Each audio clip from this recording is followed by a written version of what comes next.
Hi everyone, thank you for joining the webinar today. My name is Laura Crespo and we are excited to have you with us. Our presenter is Gilliam Elliott Jr., the founder and CEO of Medical Tourism Business. MTV currently has the largest membership of medical tourism facilitators in the industry. He's spent over a decade helping people around the world start and grow successful medical travel companies and co-created the Certified Medical Travel Agent certification. With that, I will hand it over to Gillian to get us started. Hello, Gillian. Hey, Laura, thank you for that introduction. And thank you guys for joining the webinar today. As Laura said, my name is Gilliam Elliott. I am the founder and CEO of Medical Tourism Business. And in today's webinar, we're going to go over how to start a medical tourism agency from the ground up. So let's go ahead and just jump into the webinar. I want to give you guys an overview of the presentation. We're going to go over the fundamentals of health tourism, market trends and future growth, the role and requirements of a medical tourism facilitator, steps for starting a medical travel agency, risk management and contracts, how to partner with overseas doctors, and finally, we're going to go over some marketing strategies. So what is health tourism? Health tourism is traveling outside of one's immediate community for dental, medical, or wellness care. So this could be from traveling from one state to another state in your home country, or it could be traveling to a neighboring country, or it could be traveling halfway across the world. So some popular forms of health tourism are medical tourism, dental tourism, and wellness tourism. Medical tourism is traveling outside of one's immediate community for medical care. So this could be for a major surgery, a minor surgery, or non-invasive treatments. Wellness tourism is traveling associated with maintaining or enhancing one's personal well-being, and this includes services like spa treatments, yoga retreats, detox programs, and holistic therapies. Dental tourism is traveling outside of one's immediate community for dental care. So some common dental tourism procedures are dental implants, veneers, and crowns. And a lot of people like participating in dental tourism because it's perceived to be low risk versus getting a major surgery done abroad. And also it has a quick recovery time. And a lot of times there's no recovery time. So people can travel abroad with their family and friends and get a quick dental procedure done and be right back to enjoying their vacation within a matter of hours. And it's also low cost. So I've seen people save anywhere from 50 to 80% just by traveling to another country for dental care.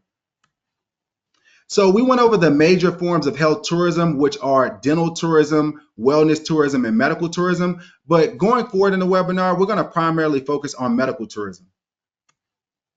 So let's look at the market growth of medical tourism. So the medical tourism market is projected to exceed 820 billion USD by 2034. And the market is growing at around 25% each year. And over 16 million people travel internationally for medical care every year. And some popular medical tourism procedures are cosmetic and plastic surgery, weight loss surgery, infertility treatment, orthopedic surgery, heart procedures, stem cell therapy, and cancer treatments. So why is the medical tourism market growing so much? So one of the reasons the medical tourism market is growing so much is the high healthcare costs in many developed countries. So guys, we're based here in the US, and in the US, it's known for having high healthcare costs, and it's not uncommon to hear stories of people who went bankrupt because of their medical bills. So these people are seeking medical care outside of their borders, and it's growing the medical tourism industry. Also, there's less stigma around seeking care abroad than there was when I first got into the industry. You know, I got into the medical tourism industry over a decade ago. And when I got into the industry, people went abroad to get medical care, but after they got the medical procedure done, they quietly went back to their home countries. But in today's medical tourism market, people are documenting their entire medical tourism journeys. So they're taking videos of when they get on a plane, they're taking videos of the guided tours they're taking in the destinations, and they're even taking videos of the medical procedures that they get done when they go abroad. And they're posting this on their social media platforms, and they're sharing it with their family and their friends. And some of these videos have even went viral. And let me know if you guys have actually seen some of these viral medical tourism videos. But this is spreading the word about medical tourism, and it's really driving growth in the market. And another contributing factor to the growth of medical tourism is the long wait times in many countries. So in certain countries like the United Kingdom and in Canada, they have universal health care, but sometimes it takes many months for them to get access to this health care. And I've heard stories of people waiting up to 24 months to get access to healthcare in places like Canada. And so these people are looking outside of their borders to get access to quicker care, and it's driving the growth of the medical tourism market. So who are the consumers of medical tourism? So we know that they're healthcare consumers, but it really breaks down to four groups that drive the growth and drive the market in medical tourism. One is cash paying patients, then you have government covered patients, insurance covered patients, and then lastly, we have employer covered patients. So when you look at this list of four groups of medical tourists, it really breaks down to two groups. So you have cash paying patients in one group, and then the rest of these is what we call corporate payers. And let's look a little closer at each one of these groups. So cash paying patients, these are individuals who pay for their own procedures, and they're typically seeking the most affordable treatments abroad. And oftentimes they're underinsured in their home countries, which means they have insurance, but it doesn't cover all their medical needs, or they're uninsured, which means they have no insurance in their home country. And so they look outside of their borders to access more affordable health care, and medical tourism is the best way and the best solution for these individuals. Then we have government covered patients. These are individuals who are covered under cross-border healthcare agreements. So they can receive medical treatments in other countries and get reimbursed the cost through their home country's healthcare system. So a good example of this is EU citizens that can access healthcare in other EU member states and get reimbursed by their home country's healthcare system for the procedure. And then we have insurance covered patients. Some insurance companies cover medical care abroad. They partner with overseas hospitals, and then they work with medical tourism facilitators to arrange the treatment. And this gives their policyholders more treatment options. And then we have employer covered patients. So these are people who work for self-funded employers, and self-funded employers cover the healthcare costs directly for their employees. So they don't use traditional insurance companies. And the way they use medical tourism is they partner with accredited hospitals abroad to lower their healthcare costs. And so their companies save money and their employees get access to more affordable, high quality healthcare. So now that we looked at the groups that participate in medical tourism, let's look at their spending habits and their travel patterns. So medical tourists spend 5 times more than regular tourists. Many medical tourists travel with a companion, and on average, medical tourists stay more than 10 nights in a destination. And we typically see them stay anywhere from 10 to 15 nights in a destination. And when they're in these destinations, they're not just spending money on the medical procedure and on the hotel that they're staying at. They're also spending money on going out to eat when they're in these destinations and going to restaurants. They're spending money on going shopping in these destinations, and they're getting guided tours. And this is boosting the local economy in these destinations. And a lot of governments have taken note to this. And many governments are starting to promote their countries as medical tourism destinations, so they can get more of these medical tourists to come into their country and help boost the economy. So now that we looked at the consumers of medical tourism, let's talk about what your role as a medical tourism facilitator is going to be. So let's first talk about what a medical tourism facilitator is. A medical tourism facilitator connects patients with hospitals abroad. They plan and coordinate the medical tourism trip for their clients, and they just ensure that the patient has a smooth and safe process. So who becomes medical tourism facilitators? So we see people from all walks of life become medical tourism facilitators. And some medical tourism facilitators are people who've actually been medical tourists themselves. So they've been through the medical tourism process, and now they want to help others go through the medical tourism process and have successful outcomes. We also see people who come from related industries become medical tourism facilitators. So these are people that come from industries like the medical industry or the travel industry, and they use their background in these related industries to become medical tourism facilitators. And then we see a lot of entrepreneurs that come from other industries. So they come from no related industry, but they've seen that the industry is growing by 25% each year, and they believe that they can get into the industry and they can grow successful medical tourism agencies.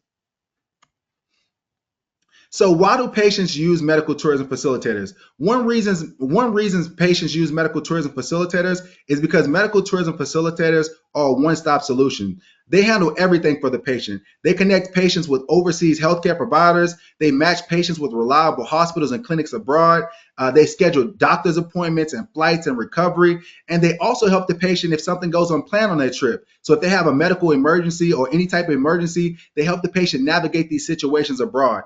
And a lot of patients hire facilitators as a support system, just to guide them through the process and just to make sure they have the best outcomes possible.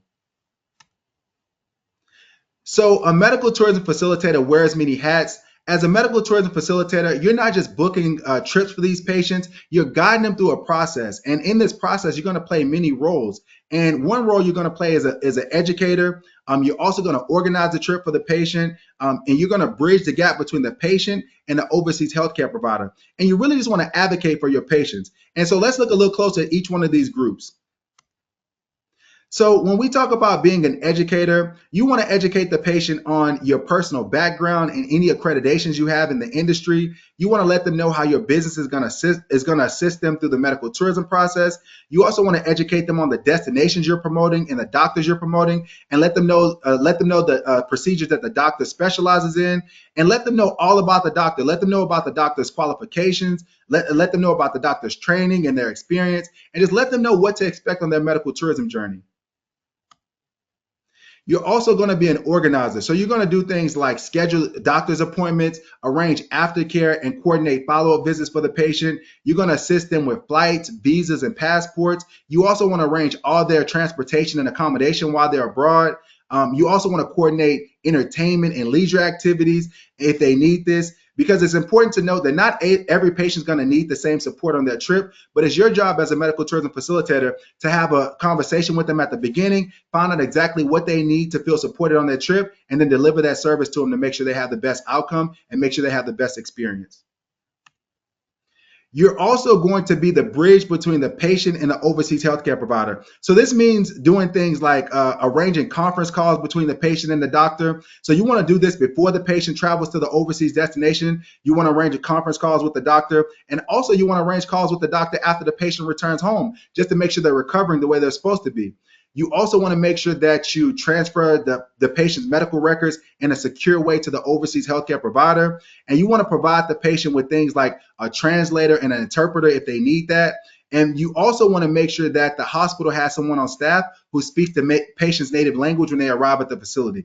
And this is really important because if the patient's at the hospital and they're getting a medical procedure done and they want to communicate any discomfort or just communicate anything, they need to be able to speak to somebody in their native language. So you want to make sure that all your healthcare providers have somebody on staff who speaks your patient's native language and that they can communicate with that person when they get to the facility. And when it boils down to everything, you want to advocate for the patient. You want to serve as their advocate. And the way you serve as a patient's advocate is that you want to just make sure that you're always keeping their best interest first throughout the medical tourism process. And you want to do whatever it takes to make sure that they feel safe and to make sure that they feel supported.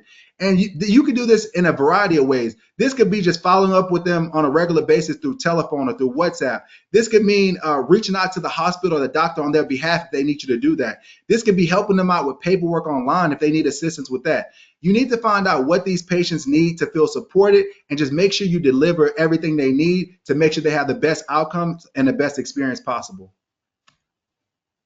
So we talked about what your role is going to be in the medical tourism process, but now let's talk about some essential steps that you'll need to take when starting a medical tourism agency.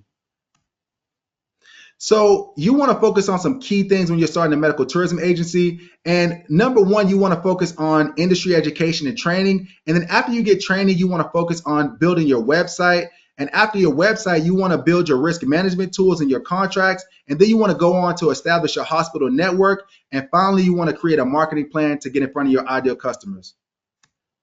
So let's start with education. So education is the best foundation for starting a successful medical tourism business.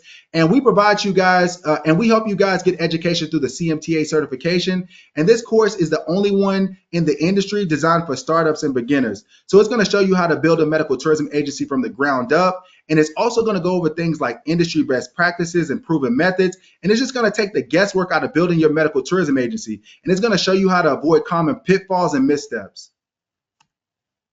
And then after you get educated and you get your training, you want to move on to building your website, because your website is going to make the first impression on your prospective customers as well as your prospective partners. And you want to ensure that your website displays professionally on all devices. And it's important to note that people are going to reach your website in different ways. So somebody might go to your website on a laptop. Somebody might reach your website on a mobile device. Other people might use a tablet to land on your website. And depending on how they access your website, that's going to depend on how your website shows up. because a website shows up differently on different devices. And so you just want to make sure it shows up professionally on all devices. And then once people land on your website, you want to make it easy for them to communicate with you through your website. Now, some people like communicating through WhatsApp. So you want to make sure that you have a link to your WhatsApp on your website.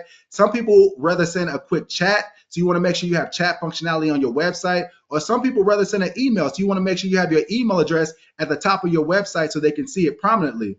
And so you want to make it easy for them to communicate with you. And also you want to encourage them to reach out to you through your website. So you want to have call to action buttons on your website. And these are buttons that encourage people to interact with the website. So these are buttons that say contact us today or get a free quote. This encourages people to reach out to you, and it's a good thing to have on every one of your pages on your website. And also, people won't reach out to you on your website if they don't trust your website and if they don't trust your brand. And the best way to reflect trust is to have your certification seal on your website and to also have partnership logos. So if you have a partnership with any famous hospitals or any famous doctors, it's good to have their logos on your website because it reflects trust. And also, if you have any testimonials from any prior clients, so if you have a written testimonial from a prior client, you want to make sure you put that on your website. If you have a video testimonial, that's even better. You want to make sure you have that on your website as well. And all these things reflect trust, and it's going to boost your engagement in your website, and it's also going to boost your lead generation. And then after you have your website, you want to move on to creating your risk management tools and contracts. And the first risk management tool you want to utilize is your medical history form. And your medical history form is just going to help you identify any potentially high-risk clients. So it's going to get a health profile of potential clients. It's going to ask them things like any current medications they're taking, any recent surgeries they had done, if they have any family history of any family diseases. It's going to get a full health profile of them just to make sure they're fit for the procedure they're seeking abroad. And then once they become a client, you want to make sure that you have each one of your clients sign a patient waiver agreement. And a patient waiver agreement just goes over what you'll be responsible for on the medical tourism trip and what you won't be responsible for on the medical tourism trip as their medical tourism facilitator. And what I mean by this is you want to let them know that you are a medical tourism facilitator. You won't be providing them any official medical advice. You don't hire any medical staff on your team, and all the information that you'll be providing them will be educational in nature. So you want to make this very clear in your contracts so there's no gray area and they understand exactly what your role is as a medical tourism facilitator and what your role is in this process, in this medical tourism process. And you also want to make sure that in all your contracts that you have a complications insurance clause. And this is just a clause just you offering them complications insurance. And it's not your job to make sure they accept complications insurance, but it is your job to make sure you offer it to them. And we make sure we have a clause in all the contracts we provide to medical tourism facilitators. We make sure we always have a complications insurance clause in these contracts. And you want to make sure you have them initial next to whether they accept or whether they reject complications insurance. And so this just shows that you're operating in good faith as a facilitator, and it's really going to help you if you run into any problems down the road. And the last contract I'll go over is the hospital contract. Your hospital contract needs to outline your expectations of the overseas healthcare provider, as well as your payment arrangement with the overseas healthcare provider. And when I say expectations, what I mean is you want to outline things in this contract like you only want your patients working with licensed and accredited doctors when you send them to this healthcare facility. You want to make sure that there's somebody on staff that speaks your patient's native language the day they arrive at the facility to communicate with them.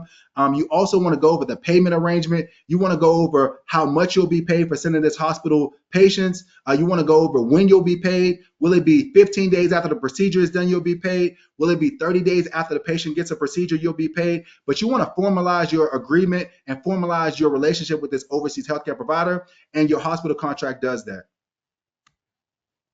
So after you develop your contracts, then you want to go on to vet the hospitals. And the best way to vet these hospitals is to physically go to their hospital location and do a site visit. So on these site visits, you want to make sure you have an evaluation form. And an evaluation form is just a pre-made document, and you can just write down notes while you're at the facility, just so you can make sure that you're collecting all the information that you're taking in on a site visit in real time. So you want to check off everything on this form. And then also while you're doing the site visit, you want to observe things like make sure that the staff is interacting with the patients in a professional manner. You also want to make sure that the hospital, that the patient areas are well maintained and that everything's well equipped. And if you can't do a site visit, it's important to make sure that you thoroughly vet each one of your prospective hospitals through online. Because if you can't physically go there, then you want to make sure you vet them online very thoroughly. Because it's not going to be possible for you to visit every hospital you partner with, but it is important to visit your main partners by physically going to these locations. Okay, so after you develop your hospital network, then you want to go on to develop your marketing strategy. And one of the most fundamental things you want to do when you develop your marketing strategy is identify who your ideal customers are. And when I say identify who your ideal customers are, I mean getting very specific about who they are, what their age range is, what countries they're located in, what are their income range, are they married or are they single, what are their healthcare needs. You need to get very specific about who these individuals are, and then you need to also find out why they're participating in medical tourism, what their motivation for participating in medical tourism is. And so, are they participating in medical tourism because they come from a country with high healthcare costs, and so they're seeking lower healthcare costs abroad? Maybe they come from a country that has a poor healthcare system, so they're looking for high quality healthcare in other countries. Or maybe they come from a country that has long waiting times and they're looking for access to faster care abroad. You need to find out what their motivation for participating in medical tourism is, and then after you figure that out, it's important to find out which marketing platforms you want to use. And the best marketing platforms you can use is Google Ads, search engine optimization, and social media. These are the best marketing channels you can use, and you want to use a combination of them. And then once you choose your marketing channels, you want to make sure you're tailoring your marketing to speak directly to the needs of your ideal clients, directly to their needs and to their wants. So as you can see from these slides we just went over, setting up a successful medical tourism agency is a multi-step process, and it takes a lot of planning. It requires partnerships as well as a lot of industry education. And so education and knowledge is going to be the best thing you can have as a founder, because the knowledge that you have as a founder is going to determine whether you succeed in medical tourism or whether you fail in medical tourism. So if you understand how to set up a medical tourism agency from the ground up, and you understand how to avoid common pitfalls and missteps, you're going to have great results. But as a founder, if you have limited information and if you don't know how to quite set up a company from the ground up, you're going to have unfavorable outcomes. And so we help you through this process. And I know I went over the medical tourism, the certified medical travel agent certification briefly, but I want to let you guys know what you're going to receive once you enroll in the certification. So once you enroll in the certification, you're going to get a link to your platform, and then you're going to have to set up a username and password. And once you set up the username and password, you're going to have 24-hour access to the course and the study material. And the course is filled with videos, graphs, charts, infographics. We really try to communicate the information to you guys in multiple ways. And there's 16 modules in the course. And at the end of each module, it has a practice quiz. And the practice quiz is just to make sure that you retain the information that you learn in each course. And it takes about 12 hours to complete the whole course. So I want you guys to hear from our members, and this is one of our members, Will. He's a facilitator elite member, and he's just going to talk about some of the supporting tools that we provided to him, just so you guys can get an idea of what we'll be supplying to you as a member. Hi, my name is Will. I've been taking the one-on-one sessions with Gilliam, and I've also taken the medical tourism business course. The course was incredible. Lots of practical knowledge that I've already used in these early days of starting up my own business, just cluing me into things that I wouldn't have thought of otherwise. So super excited about having that under my belt, as well as the certification, which I'll be able to put on my website. The one-on-one sessions with Gilliam have been great. He obviously knows so much about the industry and how to get started. So as someone who's new to the industry and never had a business before, these sessions have been invaluable, and I'm already reaping the benefits of having these one-on-one sessions with Gilliam. Lastly, the resources he's provided have been super helpful. I did a site visit in Turkey recently, and just having those site visit documents and already drawn out for me, it's one less thing I have to worry about. So the resources, the coaching, and the course are great, and would recommend to anybody starting out in medical tourism. Hi, my name is Will. And Will's been doing a great job, and he's really interactive as a member. So we've been helping him set up the website. We've been helping him connect with healthcare providers abroad. And he's been doing a great job starting his company. But I want to go a little bit more in depth as far as our annual membership. I know he covers some of the benefits, but each membership comes with the CMTA certification. And we have the CMTA certification as a standalone program, but it's also included in all of our memberships. So once you pass the CMTA certification, you're going to be able to use the seal on your website and on your promotional material. You're also going to get a profile on our directory as a CMTA. And then you're also going to get a separate profile for your business. And your business listing on our directory is going to have a link to your website. It's going to have your telephone number, a bio about your company, your email address, your social media. And a lot of patients, when they're looking for medical tourism services, they go to our directory and they're going to have a direct link to your website. So you're going to be able to generate leads through our directory. And we also provide expert consulting. We provide all the contracts you'll need to operate the business. And we provide introductions to hospitals and complications insurance providers. And we also have a lot of business development tools like sample business plans, telephone scripts, and email templates. And you'll also enjoy a 20% discount on website development and marketing services. And we have plans that range anywhere from 1 year to 2 years. So we have different options for you guys. But I thank you guys for watching this webinar today. And if you guys have any questions, feel free to reach out to me. My contact information is here on the screen. Thanks again for watching the webinar, and we'll see you soon.